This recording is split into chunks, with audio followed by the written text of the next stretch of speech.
working in the spirit of the Golden Empire. This is 17 News at Sunrise.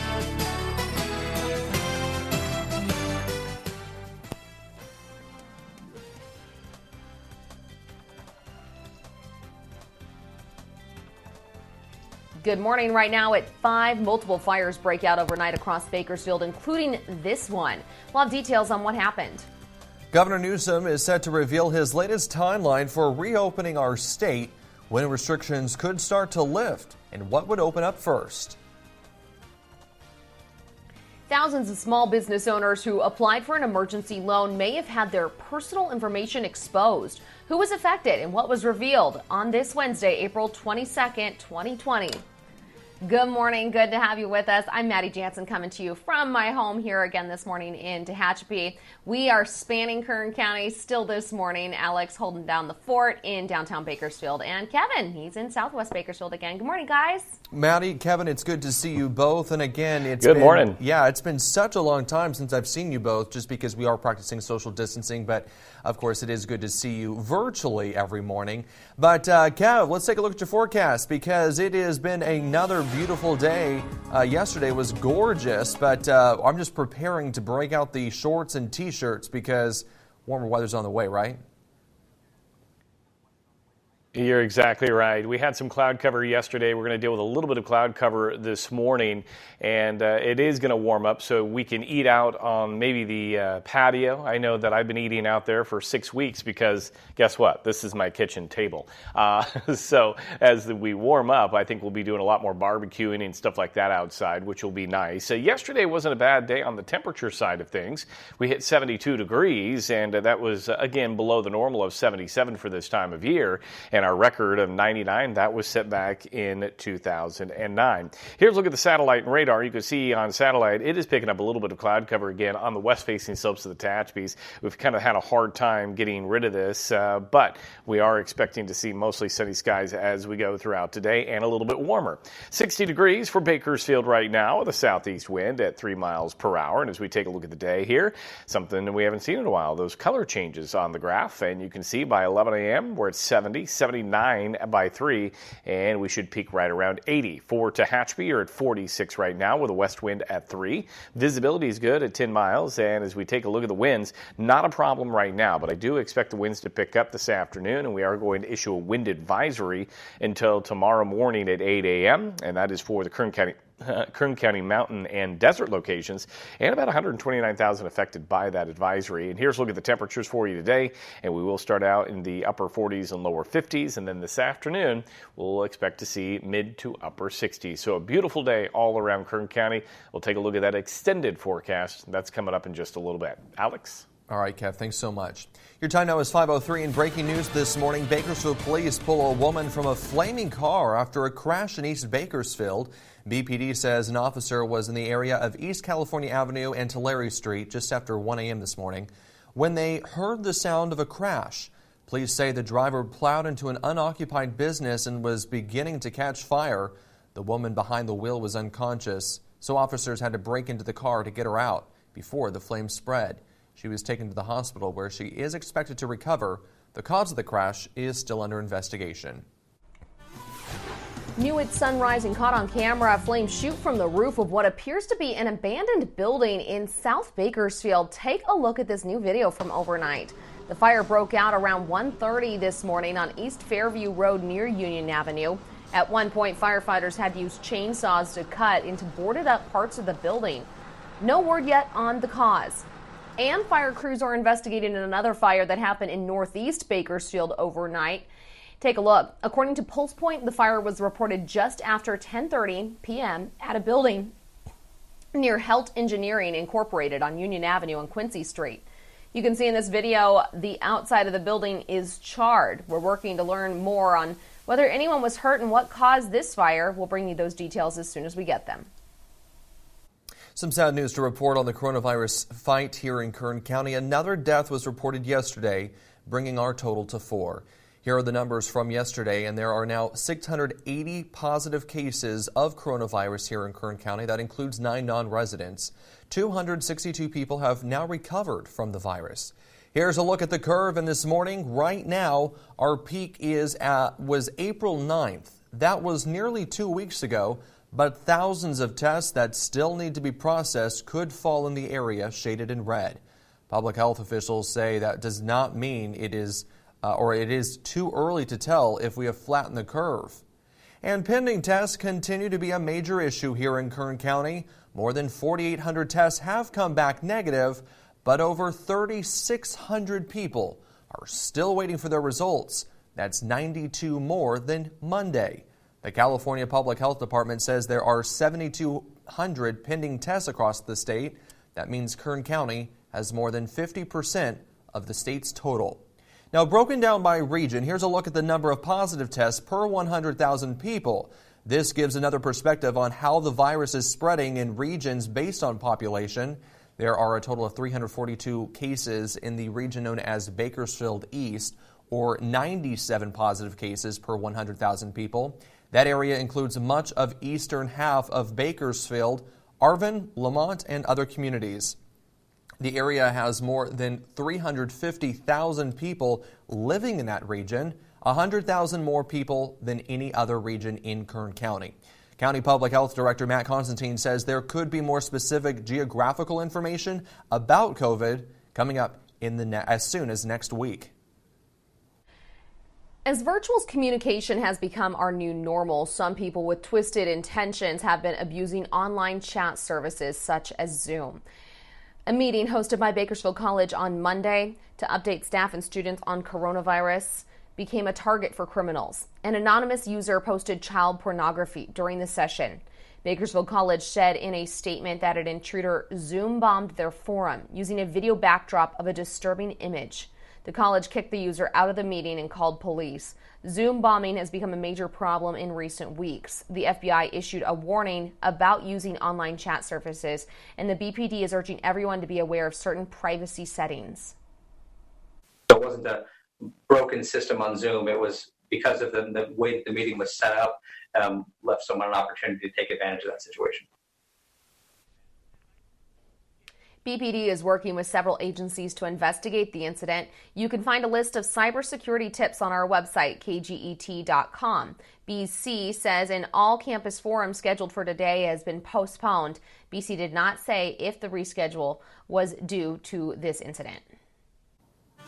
Happening today, Governor Gavin Newsom is expected to give an update on the state's roadmap for loosening restrictions put in place for the coronavirus. He says there are 6 factors to consider when deciding when to lift stay-at-home orders.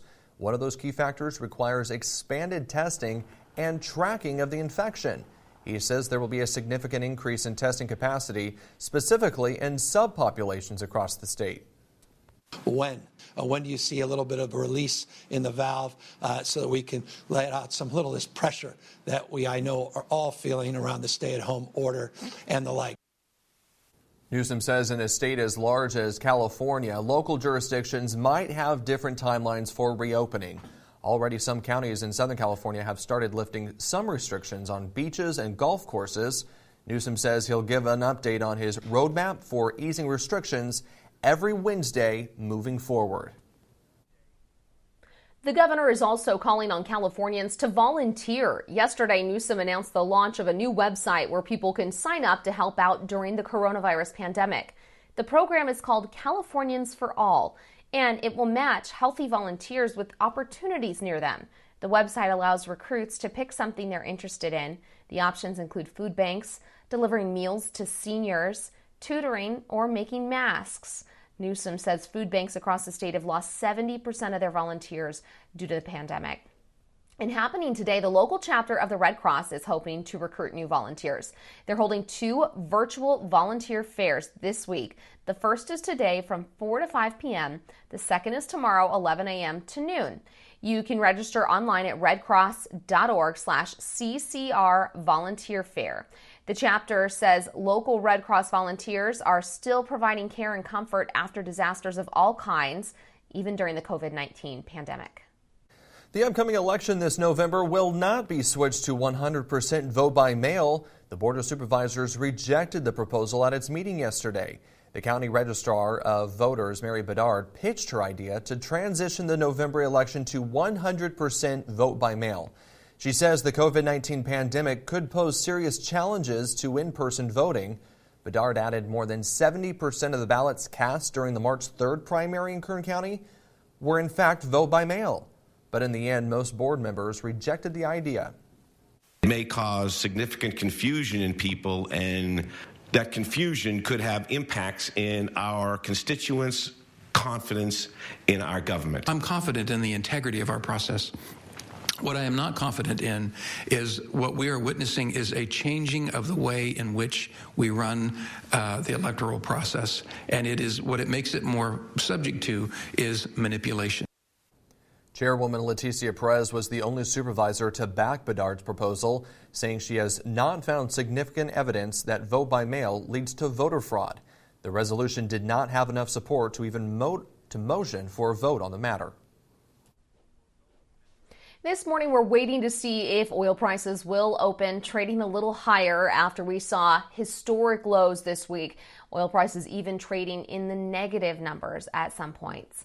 West Texas Intermediate closed at 10.01 yesterday. That's substantially better than the negative 37.63 we saw Monday. Yesterday's Chevron's Midway Sunset crude dropped to $12.86 a barrel, and Brent crude was down another 23% to $19.50. It's all due to plummeting demand caused by the COVID-19 pandemic. Refineries and oil storage facilities are full and can't take any more product. Kern relies on oil production, not only for thousands of jobs, but for its property tax base as well. The good news is that the county does not establish property tax values until January 1st, so the prices still have time to rebound. And President Trump tweeted he will never let the oil and gas industry down. He said Tuesday he's instructed the Secretaries of Energy and Treasury to formulate a rescue plan. While the president isn't mentioning a bailout, he does want to make funds available to oil and gas companies in need. Negative prices for oil would likely cause hundreds of U.S. energy companies to go bankrupt. The president has said he's open to blocking the import of Saudi Arabian oil because of the glut on the oil market, though the American Petroleum Institute does not support that approach. And this is the topic of today's 17 Interactive Feedback Poll. This morning we're asking you, in light of the oil price plunge, should the U.S. government take steps to protect the oil industry? You can call or text us at 661-888-4617. Press 1 if you think they should, 2 if not. You can also text, tweet, email, or Facebook your comments. Once again, our interactive feedback phone line is 661-888-4617. We'll air some of your comments and have the first results coming up at 5:30. The time now is 5:12, and after 5 months, the Bakersfield Police Department has a new chief. Assistant Chief Greg Terry will lead the department. He is a 23-year veteran of the Bakersfield Police Department, and he has served as the acting chief since December when Lyle Martin left the department and joined the district attorney's office as chief investigator. Chief Terry holds a degree in criminal justice and was named assistant police chief in 2017.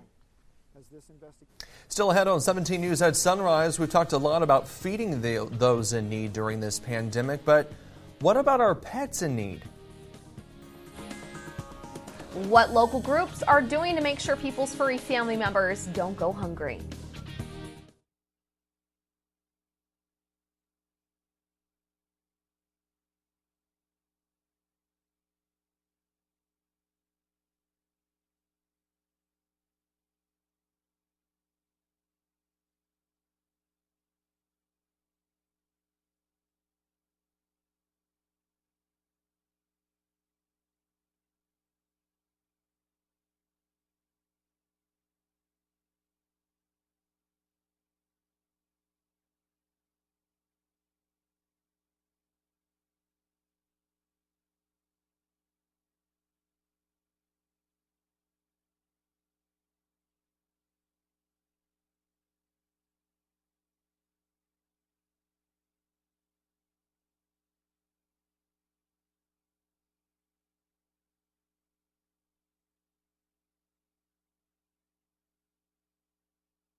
Welcome back. It is April 22nd, also known as Earth Day, and we're taking a look at your forecast with Kevin. Well, Alex, it's going to be another beautiful day out here. We've got a few clouds to start off our morning, but I think it'll be a beautiful sunrise as the sun comes up for us. We're sitting at 60 degrees right now in Bakersfield with just a light wind out of the southeast at 3 miles per hour, and visibility, of course, is good. Take a look at the almanac. Overnight 60 degrees, so we are about 10 degrees above normal for overnight temperature. Normal high today is 77. I think we'll be slightly above that, and 98 the record for this date, and that was set back in 2012. If you're going to be out about 7:35 will be your sunset for tonight. You can see 50s and 60s running into the valley right now. And then we've got 40s into the mountains. Tehachapi at 46 along with Lake Isabella and Ridgecrest right now at 60. Here's a look at the satellite and radar. And of course, nothing on radar, but you can see a few of these lingering clouds remain. You get more clearing as you go north. This is kind of typical when you see the system's exit. Sometimes it takes a little bit to scour out the entire valley. They kind of bank up on the south end here. And that's what we saw yesterday, and we're starting out that way this morning. But you can see areas to the north are in the clear on this Wednesday morning. And you can see temperatures are slightly warmer, 72 in Sacramento today, 82 in Fresno, Morro Bay, beautiful at 70, 84 in Los Angeles, and we'll look for the 70s in San Diego. So overall, we're looking at some warm temperatures all around the state. It's going to get warmer as we see this ridge of high pressure build in from the west. Temperatures will continue to climb into the weekend. And you can see here on Futurecast HD, not much to show you, maybe a few clouds heading into the weekend, high clouds, that'll be about it, and any type of storm activity rolls well to the north of us. Here's a look at our headlines. So the winds will increase today in the mountains and into the desert with a wind advisory through tomorrow morning. High pressure, as I mentioned, builds on in, and we're looking sunny and warmer each and every day. And again, I remind you, the first 90-degree day since October 8th could arrive on Saturday, and I think it will. I'm putting lower 90s out there. Here's a look at the allergy report for you today. The tree pollen is low, the grass is high, and the ragweed is low. So if you are going to be out enjoying the yard, just keep in mind some of the allergens are a little high. 80 degrees in Bakersfield today, 82 in Delano, 79 in Taft and Maricopa with a light wind out of the north. And then for the mountains, sunny skies, a little bit breezy with those winds gusting this afternoon near 45. 67 in Frazier Park, 66 in Stallion Springs, 70s for the Kern River Valley. Lake Isabella at 75 today, 77 in Kernville, and then for the desert, we're looking at 70s and 80s. And yes, Ridgecrest, you could be near 90 today, 78 in Mojave, and winds gusting around 45, so still a little bit on the breezy side. Here's your extended forecast, lots of sunshine, and you can see by Saturday we're at 91. We'll see a little bit of a weak disturbance rolling out of the north. That'll bring our temperatures down a little bit Sunday, Monday, but then Tuesday, we're right near 92 again. Take a look at the mountain forecast, and beautiful weather across the board. Also warming you up on Saturday, 79 degrees. We get a little bit of a cool down Sunday, Monday, and then right near 82 on Tuesday. And then for the Kern River Valley, you can see warmer weather is definitely on the way for you as well. Saturday, mid-80s, a little bit cooler Sunday, Monday, and then next Tuesday, we'll be looking at temperatures near 90. So no rain, just lots of sunshine and warmer temperatures on the way. More news coming up right after the break. Stay with us.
Welcome back. The time now is 5:22. A local animal rescue is making sure that no pet goes hungry during this pandemic.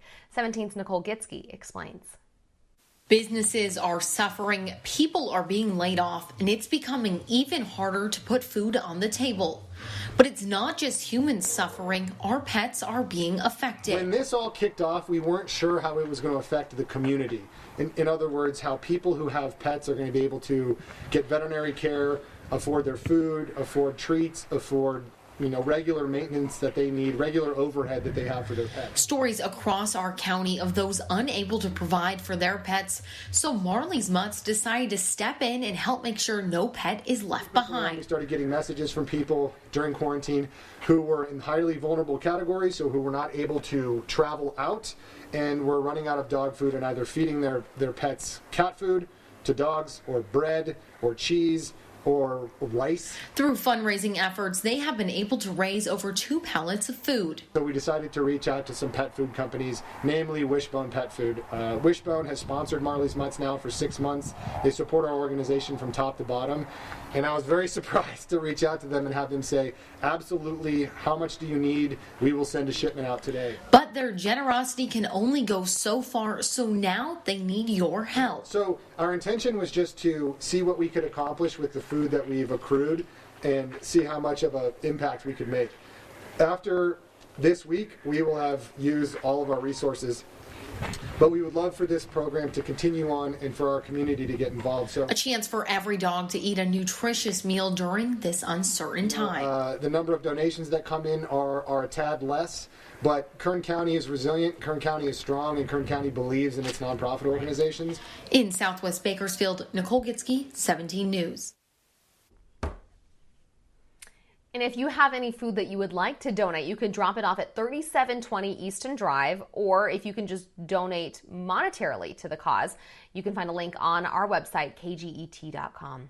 Well, still ahead this morning, thousands of small businesses may have had their information exposed. Up next, the latest on a security breach at the Small Business Administration.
KGET Business Watch is brought to you by Grapevine MSP Technology Services, the Valley's leading IT service provider.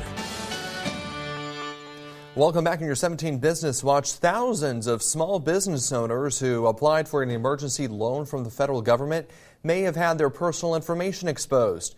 According to the Small Business Administration, only the disaster loan program was affected, not the Paycheck Protection Program.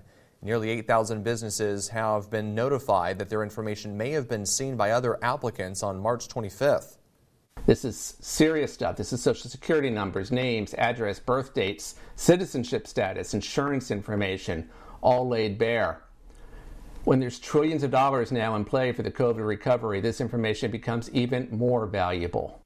In a letter to affected owners, the SBA said there is no evidence the exposed data has been misused.